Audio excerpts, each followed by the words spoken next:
오늘 우리들에게 주시는 하나님의 말씀 마가복음 6장 30절로부터 44절 말씀입니다. 사도들이 예수께 모여 자기들이 행한 것과 가르친 것을 낱낱이 고하니 이르시되 너희는 따로 한적한 곳에 가서 잠깐 쉬어라 하시니 이는 오고 가는 사람이 많아 음식 먹을 겨를도 없음이라. 이에 배를 타고 따로 한적한 곳에 갈새 그들이 가는 것을 보고 많은 사람이 그들인 줄 안지라. 모든 고을로부터 도보로 그곳에 달려와 그들보다 먼저 갔더라. 예수께서 나오사 큰 무리를 보시고 이 목자 없는 양 같음으로 인하여 불쌍히 여기사 이에 여러 가지로 가르치시더라. 때가 저물어 가매 제자들이 예수께 나와 여짜오되 이곳은 빈들이요 날도 저물어 가니 무리를 보내어 두루 촌과 마을로 가서 못을 사 먹게 하옵소서. 대답하여 이르시되 너희가 먹을 것을 주라 하시니 여짜오되 우리가 가서 200데나리온의 떡을 사다 먹이리이까. 이르시되 너희에게 떡 몇 개나 있는지 가서 보라 하시니 알아보고 이르되 떡 5개와 물고기 2마리가 있더이다 하거늘 제자들에게 명하사 그 모든 사람으로 때를 지어 푸른 잔디 위에 앉게 하시니 때로 100명씩 또는 50명씩 앉은지라. 예수께서 떡 5개와 물고기 2마리를 가지사 하늘을 우러러 축사하시고 떡을 떼어 제자들에게 주어 사람들에게 나누어 주게 하시고 또 물고기 2마리도 모든 사람에게 나누시매 다 배불리 먹고 남은 떡 조각과 물고기를 12바구니 차게 거두었으며 떡을 먹은 남자는 5,000명이었더라. 이 말씀 가운데 성령께서 함께 하시기를 기원합니다. 오늘 말씀 오병이어 사건입니다. 해석이 참으로 다양한 사건이고요. 여러 가지로 다뤄집니다. 초대교회 성만찬 예식을 역사화한 사건이다 이렇게 해석하기도 하고요. 하나님 나라의 잔치를 미리 보여주는 사건이다 이렇게 해석하기도 합니다. 또 내용의 근거에서 소유와 나눔을 위한 이야기다 이렇게 해석하기도 합니다.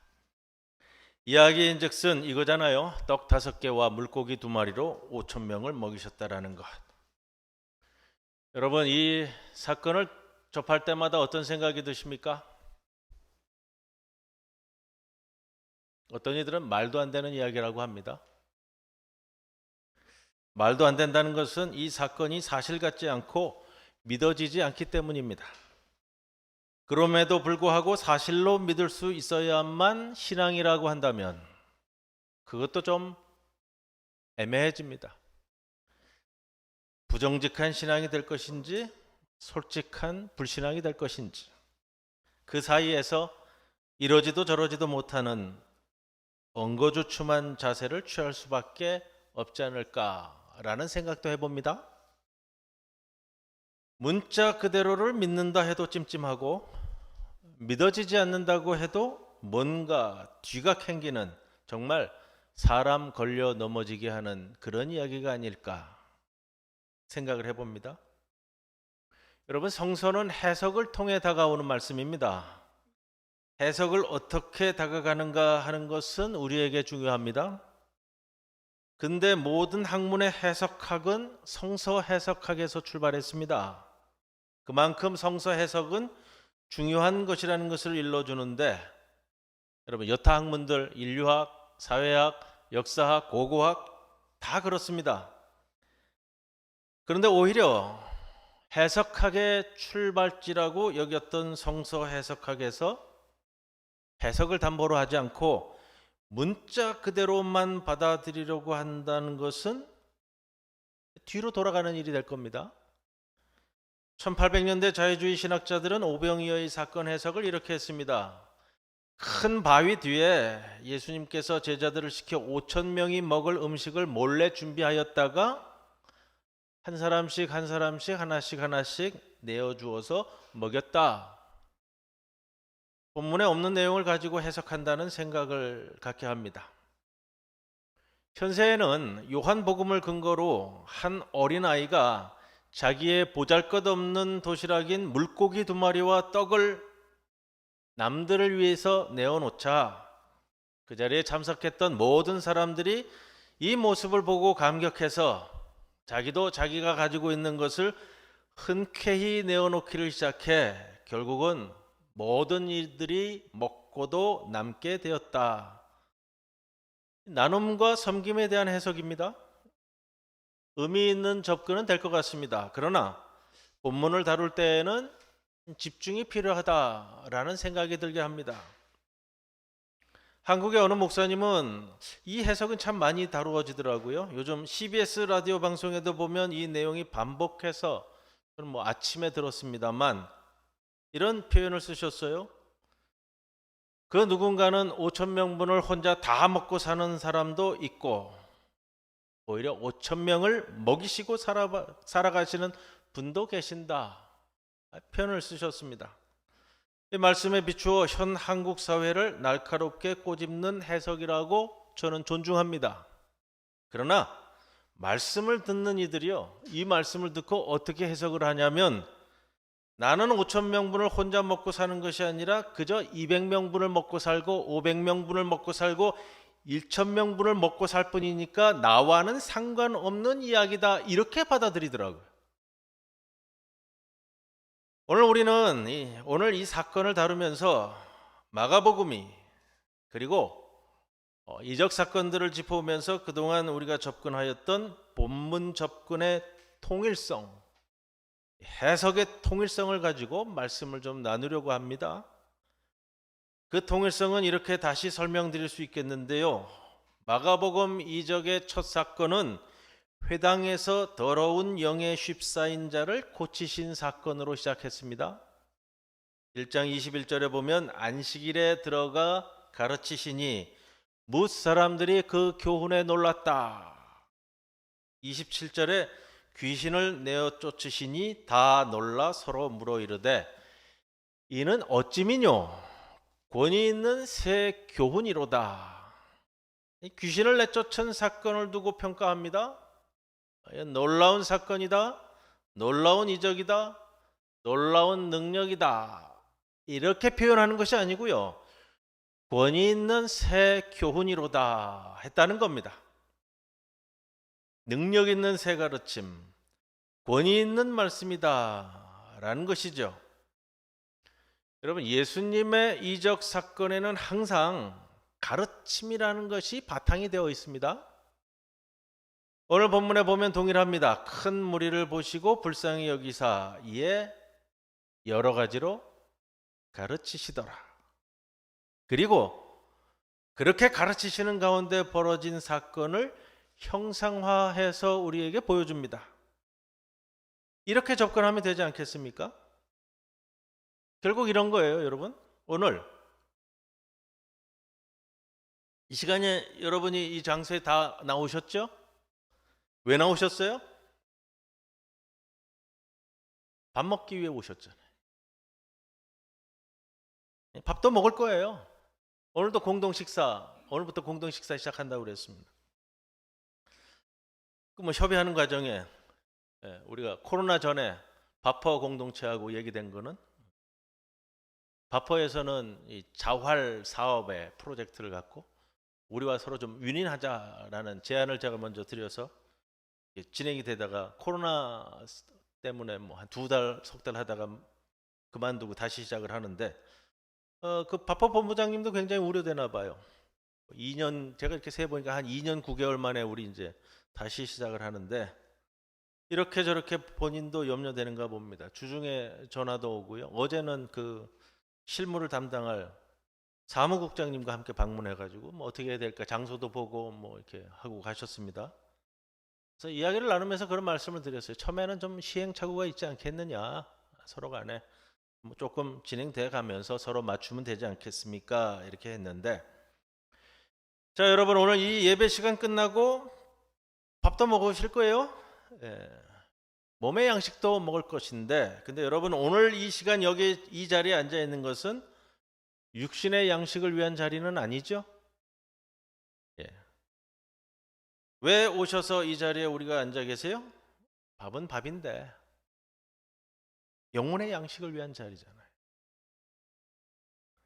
그렇게 놓아두고 오늘 말씀에 접근한다면, 또 그동안 나누어온 마가복음의 이 말씀의 통일성을 우리가 지켜가면서 말씀 해석의 나아갈 수 있지 않을까? 먼저 이렇게 전제하고 시작합니다.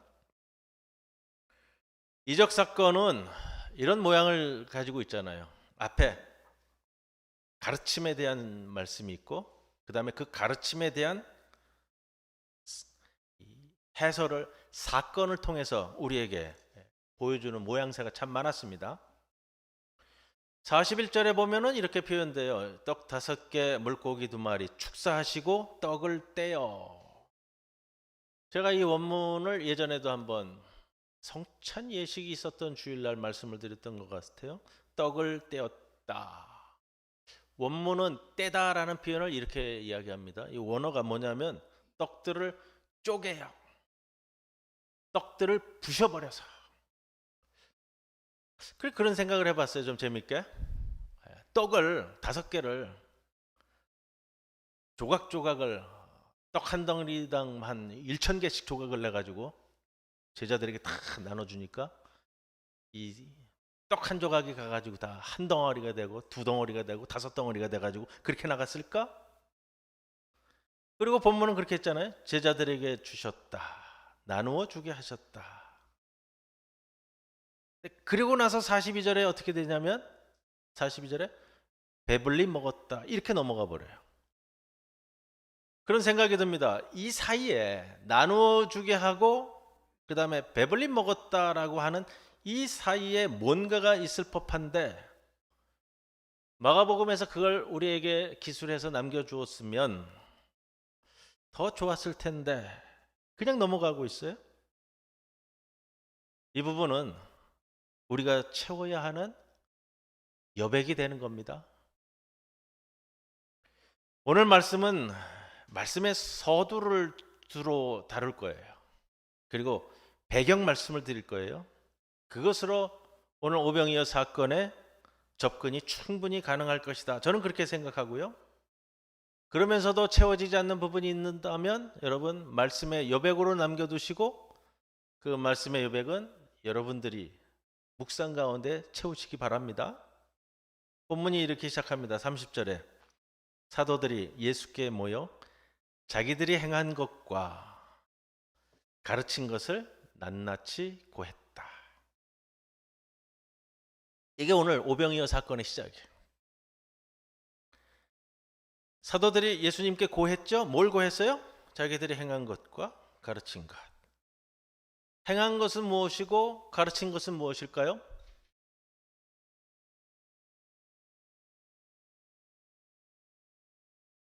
본문 앞에 항상 있습니다. 이 내용은 7절 이하에 보면 12제자를 예수님께서 부르셔서 파송했죠. 12절에 이렇게 표현돼요. 제자들이 나가서 파송보다 나갔어요. 회개하라 전파하니 많은 귀신을 쫓아내며 많은 병자들을 고쳤다. 여러분, 회개하라는 것은 가르친 거예요. 귀신 쫓아내고 병자 고친 것은 행한 거예요. 이것이 30절에 자기들이 행한 것과 가르친 것 이렇게 표현하고 있어요. 성서는 성서를 통해서 해석해 나가는 거니까요.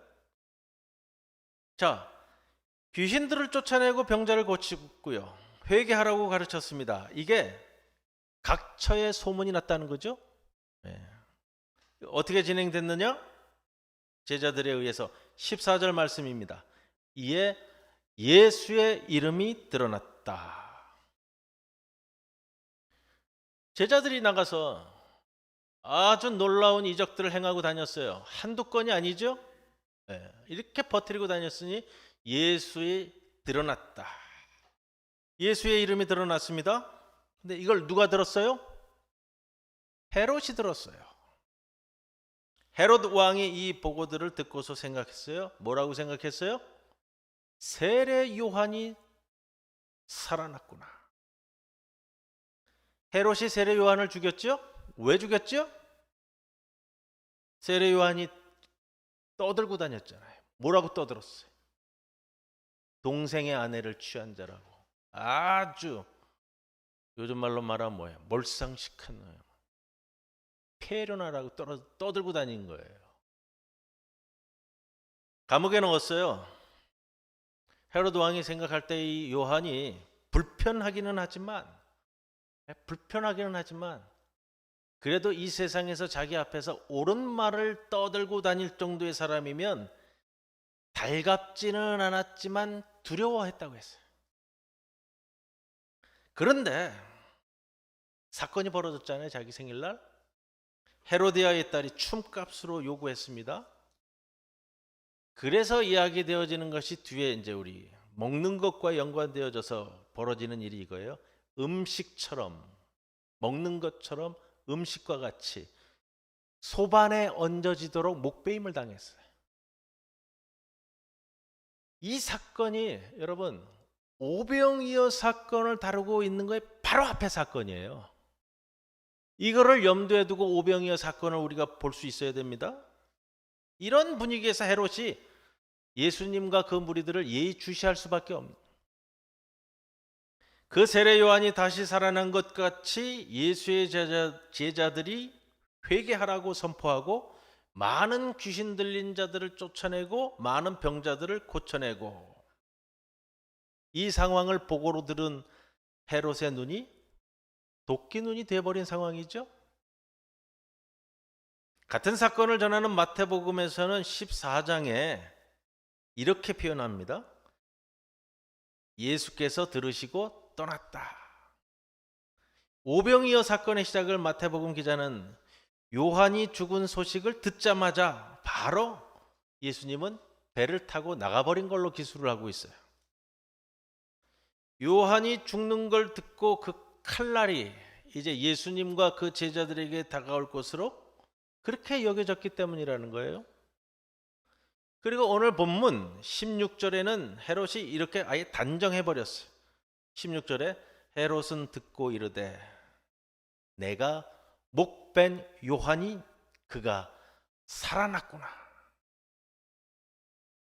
이것이 녹아있는 거예요. 이것이 녹아있는 상황에서 30절의 표현이 이렇게 되죠. 낱낱이 고하니. 보고 내용 중에는 이런 살벌한 분위기까지 포함되는 겁니다. 31절에 너희는 따로 한적한 곳에 가서 잠깐 쉬어라 하시니 이는 오고 가는 사람이 많아 음식 먹을 겨를도 없습니다. 뭘 이야기할까요? 지금 이런 상황에서 일 열심히 했으니까 좀 나가서 좀 푹 쉬어라. 그렇게 보기에는 좀 어려운 상황이에요.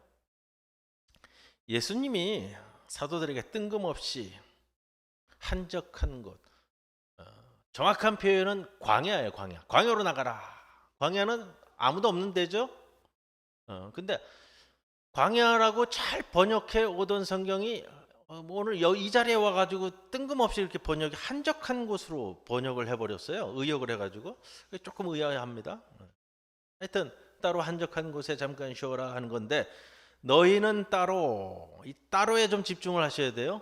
따로는 뭐냐면 너희는 따로 지금 제자들에게 얘기하는 거예요. 너희는 따로 광야로 나가라. 각자 광야로 나가라는 거예요. 각자가 흩어져서 광야로 나가라는 거예요. 그리고 쉬어라.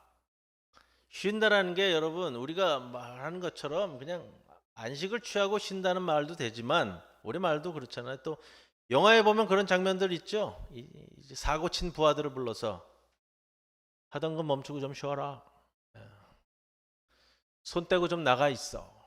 이 부분이에요. 지금 헤롯의 칼날이 다가오자 예수님께서 각자 광야로 나가 있어. 이 표현이란 말이에요.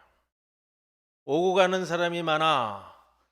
이 빨리 피해야 되는 긴급한 상황이죠. 오고 가는 사람이 많으면 신분 노출이 될 수 있습니다.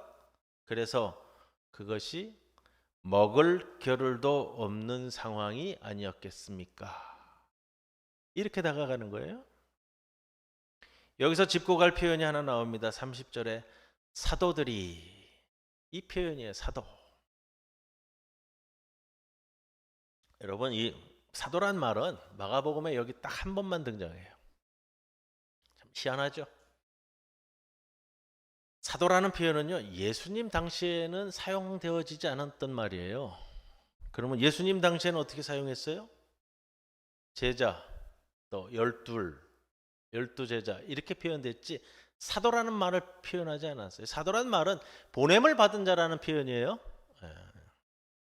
초대교회 공동체가 형성된 이후에 사용된 단어예요. 사도는. 그래서 좀 어떻게 본다면 이 권위적인 표현이에요. 사도는 누구를 얘기해요? 예수님의 열두 제자들만 사도라고 불렸잖아요. 사도, 이 사람이 사도인가 아닌가 때문에 고초를 당한 사람이 있어요? 누구죠? 사도 바울. 예. 바울은 예수님 생전에 예수님을 쫓아다니던 제자는 아니잖아요. 바울 서신에서도 보면 초대교회에서 바울이 사도냐 아니냐 하는 이 사도권 논쟁 때문에 굉장히 그 마음 상해한 장면들이 곳곳에 드러납니다. 예. 그리고 여러분 마가복음은 주후 70년경 이후에 초대교회의 배경을 담고 있어요. 여기서 사도들이라는 이 단어를 마가복음에서 단 한 번 등장하면서 사용하고 있는 것은 다분히 의도적인 사용이에요. 그런데 오늘 사건에서 이 사도들은 예수님 주변에 모여들어서 그저 먹을 것이 없어 모여 있는 큰 무리들을 먹이는 일에는 전혀 관심이 없습니다. 본연의 임무에는 관심이 없다는 거예요. 무력하고요. 36절에 무리를 보내어 두루 촌과 마을로 가서 무엇을 사 먹게 하옵소서. 무리를 돌볼 생각을 하는 것이 아니라 스스로 먹을 것을 구해 먹도록 이 무리들을, 공동체를, 초대교회를 거의 해산시키자는 말로까지 들릴 정도예요. 회개하라고 설교하며 많은 귀신들을 쫓아내고 많은 병자들을 고치던 그때와는 다른 모습이에요. 그때는 무리들을 가르치기 위해 길을 나섰던 이들이 지금은 그 무리를 해산시킬 발언이나 하고 있다는 거예요. 무리를 먹여야 할 임무가 자기들에게 있는 것을 생각지 않고 무리가 스스로 사먹게 할 생각을 하고 있는 겁니다. 게다가 37절에 너희가 먹을 것을 주라는 예수님의 명령은 그 무리들을 먹이는 일이야말로 사도들의 임무이고 사명을 깨우쳐 주고자 함이었는데 예수님의 이러한 명령에서조차 사도들은 우리가 돈이 어디 있냐고요. 200데나리온이나 들여서 어떻게 사다 먹이라는 겁니까? 라는 식입니다. 기가 막힌 작태라는 거예요. 자, 이것은 과거에 예수님의 명령을 붙잡고 나아가서 회개하라 가르치고 귀신 쫓아내고 병자 고치던 제자들이 사도가 된 후에는, 초대교회에서 사도라 불린 이후에는 의도적으로 제자가 아니라 사도라는 단어를 쓴다고 말씀드렸습니다.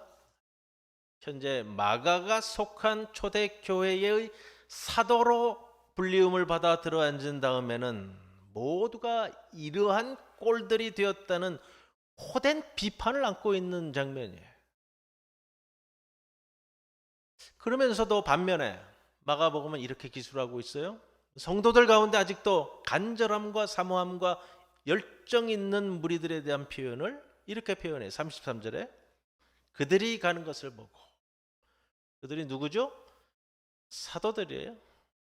그들이 가는 것을 보고 많은 사람이 그들인 줄 안지라.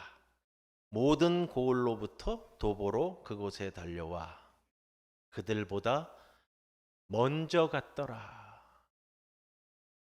사도들을 앞지르는 표현을 의도적으로 사용한다고요? 예수님의 가르침에 대한 이 성도들의 간절함이 사도들보다 더 절실함을 보여주는 장면 아니겠습니까? 먼저 갔더라. 그때에 여러분 역사가 시작되는 거예요. 34절에 이렇게 시작되죠.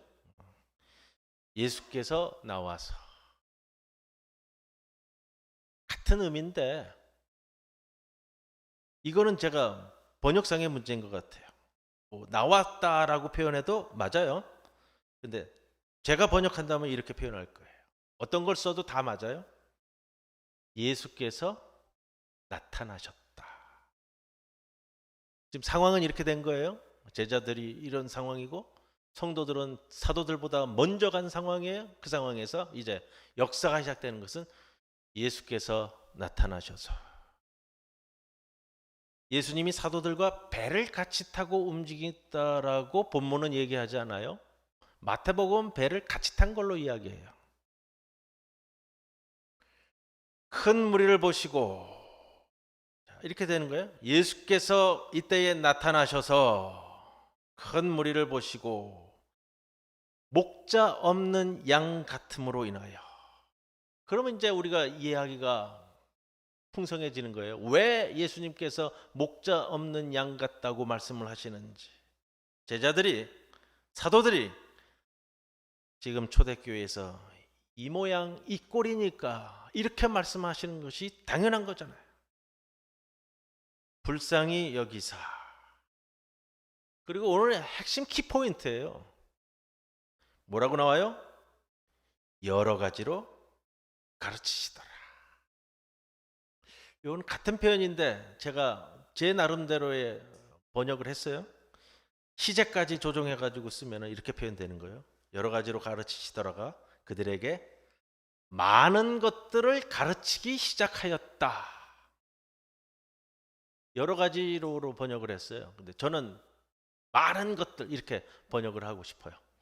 이거는 뭐 번역상의 단어를 어떻게 초이스하느냐의 문제니까요. 예수님께서 그들에게 많은 것들을 가르치기 시작하셨다.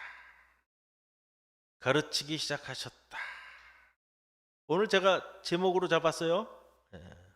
5,000명 먹이신 사건의 결정적 키워드가 이 단어일 것 같다라는 생각입니다. 그 가르치신 사건을 형상화하는 것이 5,000명을 먹이신 사건.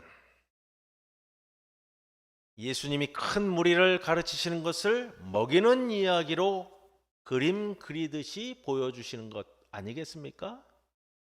예수님이 가르치시는 일을 먹이는 이야기로 그려 보이고자 하는 것 아니겠습니까? 이제 여기까지 오니까 먹이는 일이 무엇이었나 하는 것을 다시 생각해 볼 수 있는 구절이 앞에 있습니다. 제가 그 사건을 다룰 때에는 일부러 좀 넘어갔는데 야이로의 죽은 딸을 일으키신 사건 후에 보면 5장 43절인데 이렇게 표현되고 있어요. 그 소녀가 걷는 것을 보시고 이에 소녀에게 먹을 것을 주어라. 수동태로 쓰였습니다. 동사가. 자, 소녀에게 먹을 것이 주어지게 하라. 이렇게 번역하면 되는데 우리말에는 이렇게 표현을 안 하니까 먹을 것을 주어라 이렇게 표현했습니다. 왜 먹을 것을 주라고 그랬을까요? 배가 살았으니까 배가 이제 고파서 오랫동안 알아 누워 있다가 자, 오랫동안 알아 누웠어요. 걷는 것을 보셨어요. 일어나서 걷잖아요. 그럼 뭐라고 여러분 말씀하시겠어요? 수일 동안 또 십며칠 동안 알아 누워 있었어요. 전혀 먹지도 못하고요. 배고플 테니까 이것도 먹이고 저것도 먹이고 다 먹여라 이럴 거예요? 막 걸어 다니잖아요. 무리하지 않게 누워 있도록 해. 그리고 먹이는 것도 조심해서 먹여야지. 상식은 이거예요. 근데 굳이 걸어 다니게 하시고 걷는 것을 보시고 먹을 것을 주어라. 걷는다라는 것은 해석하고 보면 요거는 제가 그때 말씀을 드렸어요. 행한다는 거예요. 예수님이 일으키신 유대 백성을 상징화해서 이제 죽을 지경, 이제 아예 죽었다가 다시 그 잠에서 깬 유대 백성을 통해서 걸었다라는 것은 행하였다라는 뜻이에요. 먹을 것이 주어지게 하라는 것은 행하는 삶을 계속 살아가기 위해서는 계속해서 먹을 것이 주어지는 가르침의 공급이 계속해서 이어지게 하라는 말씀입니다. 이 말씀이 먹을 것을 주어라 라는 말씀이 되는 거예요. 결국 소녀에게 먹을 것이 주어지게 하라는 이 명령은 유대 백성들에게 가르쳐야 할 사명을 일깨워 주시는 말씀이다 라는 것이죠. 그 먹이는 일, 가르치는 일이 야이로의 딸 사건인 5장에서 6장으로 넘어오면 2절에 보면 회당에서 가르치는 일로 반복이 되고요. 7절에 오면 제자 파송이 되는 거고 끝내 오늘은 5천 명을 먹이시는 사건으로 이어지고 있는 거예요. 먹이는 일이 가르치는 일이요, 가르치는 일이 곧 먹이는 일이에요. 그리고 그것을 저는 그렇게 봐요. 오늘 본문의 최종적인 목적은 뭐냐면 다시금 제자들을 통해서 이루어 가시고자 하는 예수님의 마음이에요. 41절에 제자들에게 주어 사람들에게 나누어 주게 하시고, 제자들에게 주어 사람들에게 나누어 주게 하시고, 그랬더니 모두가 배불리 먹고, 수동태가 쓰이는데 좀 표현은 이런 겁니다. 모두가 배불러졌다 이렇게 표현되는데 이게 조금 더 나가면 이런 표현이라고 그래요. 모두가 만족했다, 모두가 충만했다라는 표현이에요. 받아서 감사하고 또 주어서 은혜로운 그 마음의 영적 풍요로움이 모두를 만족해 했다는 말씀입니다. 12바구니에 차게 거두었다는, 12바구니 그러면 이제 여러분들 탁 하면은 아시죠? 12바구니가 뭘 뜻하는지, 왜 12인지. 12바구니가 충만해졌습니다. 그렇게 나누어 주어 먹게 한 12제자들에게도 거두어진 것이 있었다는 말입니다. 그게 바로 12광주리의 부스러기들입니다. 부스러기들이 충만했다. 무리들도 세우시고 제자들도, 사도들이 아니고요, 제자들도 다시 세우시고, 그리고 이것을 이루시는 말씀. 초대교회가 어려움 가운데 있었는데 헤롯의 압박이라는 것은 70년경 이후에 보면 로마 제국에 의한 압박, 교회에 대한 압박도 비견될 수 있는 겁니다. 또 교회 자체로서도 권위적인 문제 때문에 어려운 가운데 있을 때 이러한 모든 초대교회의 어려움을 다시 세우시고자 하시는 말씀. 말씀이 배부르게 하는 겁니다. 그 가르침이 차고 넘쳐 풍성하게 되어 5천 명을 먹이고도 그 부스러기를 먹이니 12광주리가 차고 넘쳤다. 오늘 이 말씀을 통해 여러분 주님의 말씀을 통해 배부르게 되어지시기를 바라고요. 내가 받은 말씀을 내 이웃, 내 가족, 내 자녀들과 나누어 먹게 할 때 5개의 떡 조각이 부서져 5천 명을 배부르게 하시는 사건이 우리의 삶 속에서도 이어질 줄로 믿으면서 이 말씀 붙들고 살아가시는 한 주간 되기를 주님의 이름으로 간절히 축원을 드립니다. 고마우신 아버지 하나님 감사드립니다. 늘 우리들에게 풍성한 양식으로 먹이시고자 하는, 그리고 그 말씀을 통해 우리의 삶과 우리의 가정과 우리의 교회를 늘 넉넉하게 풍성하게 세우시고자 하는 그 말씀을 기억하게 하여 주옵소서. 5천 명을 먹이신 사건의 그 출발이 주의 말씀에 있음을 기억하면서 오늘도 주의 말씀을 사모하며 주의 울타리 가운데 살아가는 주의 백성들로 세워주옵소서. 감사드리며 예수님의 이름으로 기도드리옵나이다. 아멘.